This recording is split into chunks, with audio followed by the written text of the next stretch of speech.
Are you familiar with that morning feeling when your joints seem to creak like an old rusty gate? Or that aching sensation in your knees and back after a day spent with grandchildren or enjoying your favorite hobby? We often chalk it up to age, saying, age takes its toll. But what if I told you that some of these unpleasant sensations might be subtly worsening because of things we use every day in our own bathroom?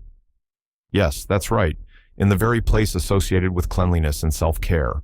The thing is, as we age, our bodies become more sensitive. Our defense mechanisms weaken, while inflammatory processes, conversely, can be activated by the slightest trigger. And some familiar hygiene products, or even common household habits related to the bathroom, can add fuel to this fire of inflammation, like invisible saboteurs attacking our joints from within. Imagine your joints are a finely tuned musical instrument, and certain substances in our usual products are like wrong notes that repeatedly disrupt its harmony. I'm talking about certain types of painkillers we're used to suppressing pain with, about hidden sugars and chemicals in oral care products, and even, and this is the main topic today, item number 3, that's in almost every home, about your favorite soap or shower gel. But don't rush to get upset.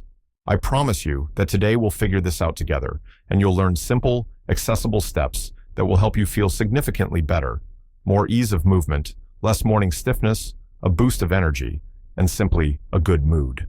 No complicated diets or strenuous exercises, just understandable substitutions and small tricks. Stay with me until the end, and you'll learn not only about this surprising fact, but also about other hidden enemies of your joints lurking in the bathroom. Main body. Hidden enemies in oral care products. Moving on from the shower to the sink. Toothpaste, mouthwash, we use them every day, striving for freshness and healthy gums. But have you ever looked at the ingredients list of your favorite mouthwash? Many of them contain alcohol, artificial sweeteners, and dyes. Alcohol dries out the mucous membranes, disrupting their natural balance. And sugar, even in small amounts, is a direct path to inflammation throughout the body, including the joints. Remember we talked about the fire of inflammation? Sugar is like dry kindling for that fire. My second piece of advice: replace aggressive mouthwashes with sugar and alcohol with milder, natural alternatives, or even simple salt water. I want to share the story of Eleonora. She's 68. She loved the feeling of intense freshness after using a well-known mint mouthwash. She used it religiously twice a day. At the same time, she often complained about bleeding gums and a general achiness in her body, especially in the mornings. It never occurred to her to connect this with the bright blue liquid in the bottle. She thought, it's just age, everyone's joints ache.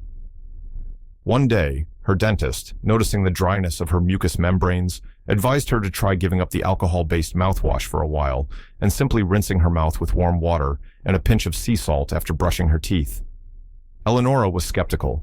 How can simple water do anything? The first few days, she missed the familiar minty kick, but after just a week, she noticed her gums were bleeding less. And after a month, she realized with surprise that the morning stiffness in her fingers had become a little less. Not a miracle, of course, but a noticeable relief. It turned out that the aggressive mouthwash was like a shouting overseer for her mouth and body, constantly disrupting the fragile balance. And the salt water was like a wise gardener, gently caring for his garden. By removing this small but constant source of irritation and sugar, Eleonora slightly calmed the overall inflammatory response in her body. The benefit for you is that you support your oral health more naturally and reduce the intake of substances that can provoke systemic inflammation, affecting the joints. Give it a try. Perhaps your body will also breathe a sigh of relief. Gentle care often yields better results than aggressive intervention. Air fresheners, aromatic chemistry. We've taken care of what concerns our skin and oral cavity. Now, let's think about what we breathe in the bathroom. A pleasant scent from an automatic sprayer or gel air freshener. We love it when our home smells nice. It creates coziness. But most commercial air fresheners are a real chemical bomb. They contain phthalates, yes, them again, formaldehyde, and volatile organic compounds, VOCs, which we inhale deeply. These substances can cause headaches, allergic reactions, and, importantly for our topic, contribute to systemic inflammation. By inhaling them day after day, we might be unknowingly worsening the condition of our joints. My third piece of advice: replace synthetic air fresheners with natural alternatives. Simply ventilate the bathroom more often. You can use a diffuser with natural essential oils, lavender, eucalyptus, citrus. Choose what you like and aren't allergic to. Place an open jar of baking soda to absorb odors, or even just boil a pot of water on the stove with a cinnamon stick and orange peels. The aroma will fill the whole house. Let me tell you about Susan, 66 years old. She loved the sea breeze scent from her electric air freshener in the bathroom, but she often suffered from migraines, and her joints, especially in her shoulders, ached and creaked, particularly when she spent a long time indoors in a confined space. She blamed it on the weather, fatigue, anything but her beloved air freshener. Her friend, who suffered from asthma, once remarked that it became difficult for her to breathe at Susan's house. That made Susan think, and she decided to conduct an experiment. She turned off all the air fresheners for a week. And what do you think? Her headaches became significantly less frequent. And after a couple of weeks, she noted with surprise that her shoulders bothered her less too. There was a feeling as if the air had become lighter, and she herself felt lighter too. The synthetic air freshener was like an invisible chemical fog that we breathe in, irritating the respiratory tract and saturating the body with potential inflammatory agents. And natural methods are like opening a window to fresh air. The benefit for you improve the quality of the air you breathe, reduce the risk of allergies and headaches, and decrease the body's intake of chemical substances that can exacerbate joint inflammation. Remember, the best and healthiest scent is the scent of cleanliness and fresh air. That item number 3, your soap or shower gel. So, let's start with the very point I promised to reveal, the item that almost everyone has, and which can subtly harm your joints. It's your usual soap or shower gel, especially if it has a strong fragrance and bright color. Sounds harmless, right? We choose them based on scent, attractive packaging, the promise of soft skin. But many of these products contain a whole cocktail of synthetic fragrances, dyes, preservatives, like parabens, and harsh detergents, like sodium lauryl sulfate. My first, and perhaps most surprising piece of advice: replace your usual fragranced soap or shower gel with the simplest, most natural, fragrance-free option you can find. Look for glycerin-based soap, Castile soap, or products specifically formulated for sensitive skin. Listen to the story of Margaret. She's 75. All her life, she used the same rose-scented soap. It was her little daily ritual, reminding her of her youth. But in recent years, she suffered from severe skin itching, especially in winter, and the arthritis in her finger joints became increasingly unbearable. Doctors said the usual: it's age, arthritis, take pills, use cream. Soap? No one even thought about it. Margaret herself believed that soap was just soap. It gets washed off anyway. Her daughter, who was into natural cosmetics, persuaded her for a long time to try a simple, unscented pharmacy soap. Margaret resisted. It doesn't smell like anything. I don't want to wash with nothing soap. But the itching tormented her so much that she gave in. Imagine her surprise when, after just a couple of days, her skin started to itch and flake less. And after a few weeks, she noticed something amazing. Her fingers were less swollen and painful in the mornings. She could even knit again without the sharp pain she used to feel. Of course, the arthritis didn't disappear, but its manifestations became milder. Why? Imagine your skin as both a porous sponge and a protective barrier. Aggressive chemicals from soap not only wash away dirt, but also damage this barrier, causing dryness and irritation. And some of these substances can be absorbed into the bloodstream, creating a constant low-level burden on the immune system and fueling inflammatory processes throughout the body, including the joints. Your fragrant soap could have been like constantly wearing an itchy sweater directly on bare skin, causing subtle but persistent irritation. And natural soap is like a soft cotton shirt.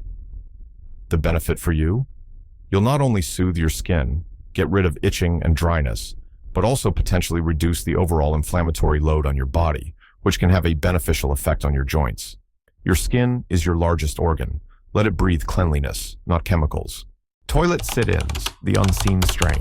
Now let's move away from products and talk about a common habit also related to the bathroom, or more specifically, the toilet. I'm talking about sitting on the toilet for long periods. I know, for many it's the only place to peacefully read the newspaper, browse a magazine, or just think about life.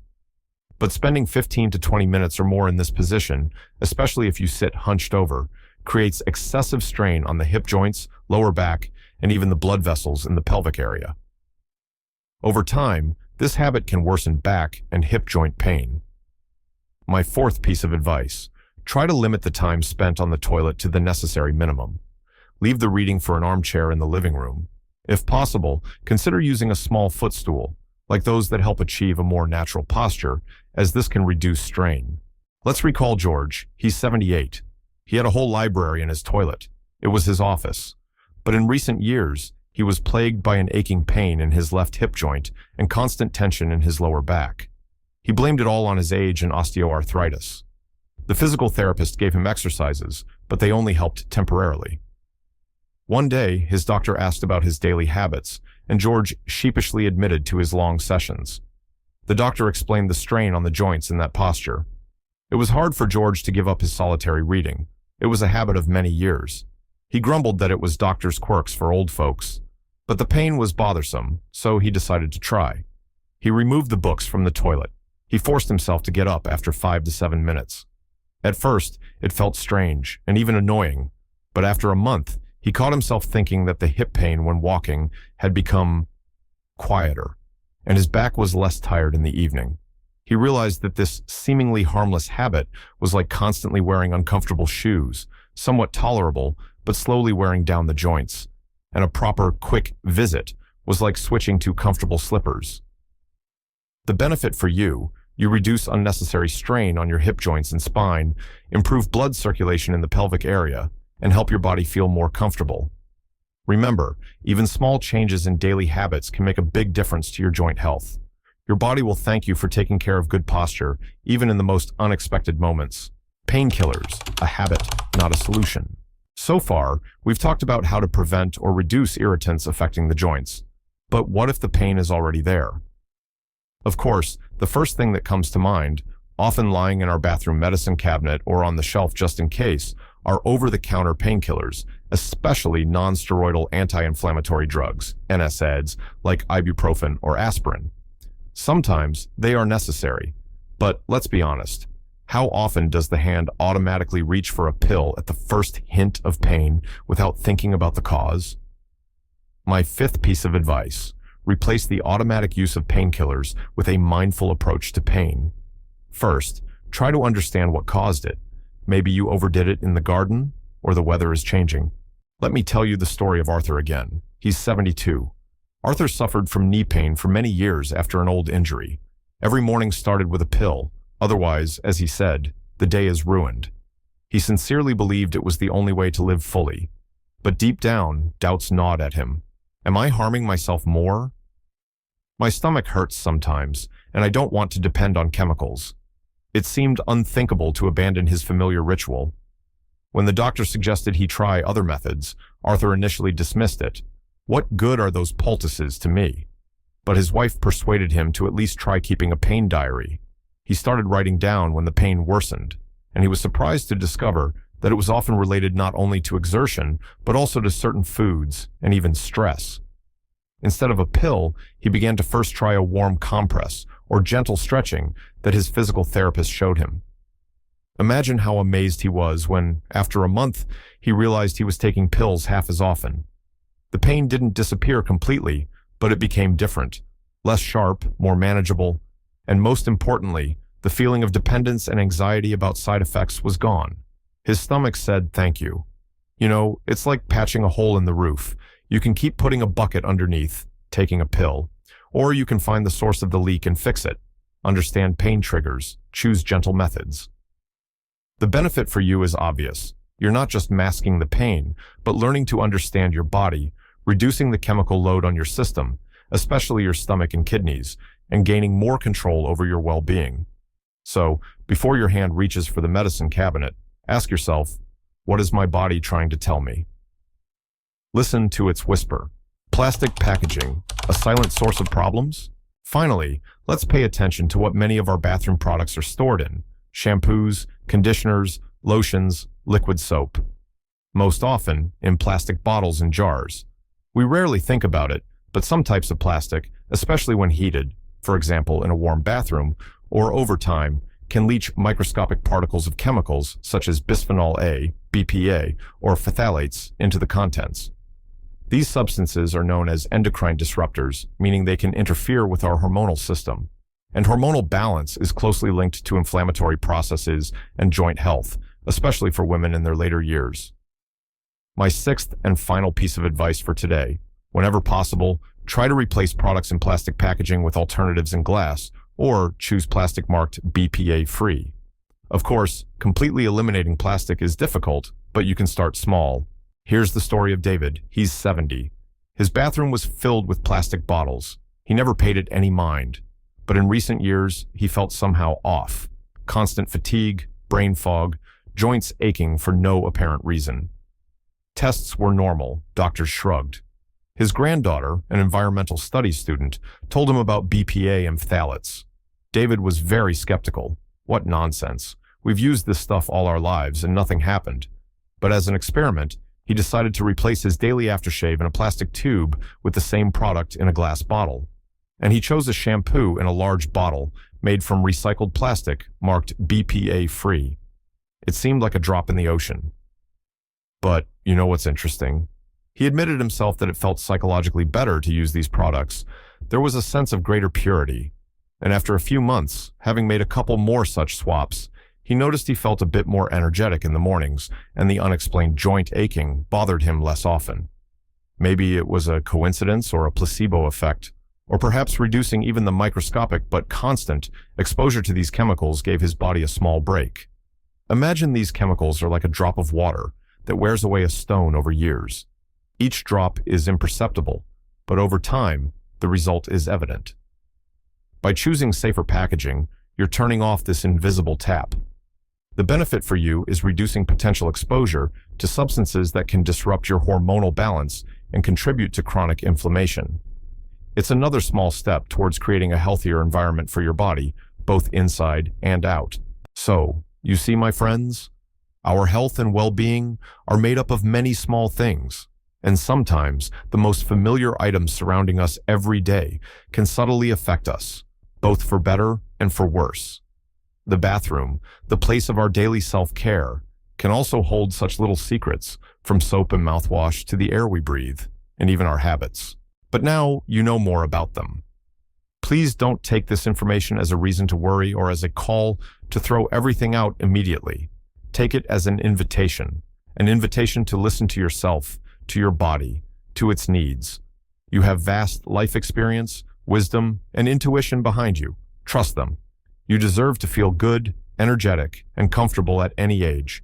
You can start small. Choose one piece of advice that resonated most with you and try applying it. Even a small change can trigger a chain of positive changes. Remember, self-care is not selfishness, but a necessity. It's respect for your body, which has served you faithfully for many years. Your health and well-being are in your hands, and it's never too late to take a step towards a better version of yourself. Move through life with greater ease, joy, and comfort. All the best to you.